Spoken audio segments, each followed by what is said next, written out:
Hi అండి, అందరూ బాగున్నారా? ఈరోజు డాబా స్టైల్ చికెన్ ఫ్రై చేద్దాం రండి. ముందుగా శుభ్రంగా కడిగి పెట్టుకున్న చికెన్లోకి అల్లం వెల్లుల్లి పేస్ట్ 1 స్పూన్, చెక్క లవంగాలు గసగసాల పేస్ట్ 1 స్పూన్, కొత్తిమీర పచ్చిమిర్చి పేస్ట్ 1 స్పూన్, కారం పొడి 1 స్పూన్, చిటికెడు పసుపు, రుచికి తగినంత ఉప్పు వేసుకోండి. తరువాత కరివేపాకు, బిర్యానీ ఆకు, పచ్చిమిర్చి వేసుకొని కలుపుకోండి.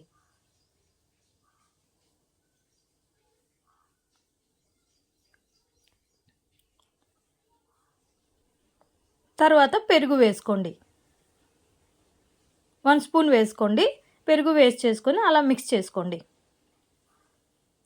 తర్వాత మిక్స్ చేసిన తర్వాత మనము చికెన్ని బట్టి ఆయిల్ యాడ్ చేసుకోవాలండి. ఆయిల్ వేసుకోండి. ఆయిల్ వేస్ట్ చేసి మిక్స్ చేయండి. తర్వాత మనం మిశ్రమాన్ని అరగంట సేపు ఫ్రిడ్జ్లో పెట్టాలి. అరగంట తర్వాత మనం డైరెక్ట్ స్టవ్ మీద కుక్ చేసుకోవాలి. చూడండి, ఇది ఇలా కుక్ అవుతుంది.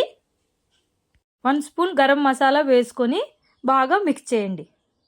చూడండి, ఆయిల్ అనేది అలా పైకి తేలుతున్నప్పుడు మనకు డాబా చికెన్ ఫ్రై అనేది రెడీ అయిపోయింది. ఎంతో రుచికరమైన టేస్టీ డాబా చికెన్ ఫ్రై అండి. ఒకసారి ట్రై చేసి చూడండి. ఈజీ ప్రాసెస్, త్వరగా అవుతుంది. ఫ్రిడ్జ్లో మనము అరగంట సేపు పెట్టడం వల్ల సాఫ్ట్గా ఉంటుంది చికెన్ అనేది. ముందుగా కట్ చేసుకున్న కొత్తిమీర వేసుకొని సర్వ్ చేసుకోండి. మీరు మా ఛానల్ కొత్తగా చూస్తున్నట్లయితే లైక్ చేయండి, షేర్ చేయండి, సబ్స్క్రైబ్ చేసుకోండి. రెడీ అండి.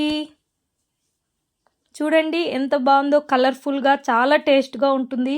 ఖచ్చితంగా ట్రై చేసి చూడండి. బాయ్ అండి.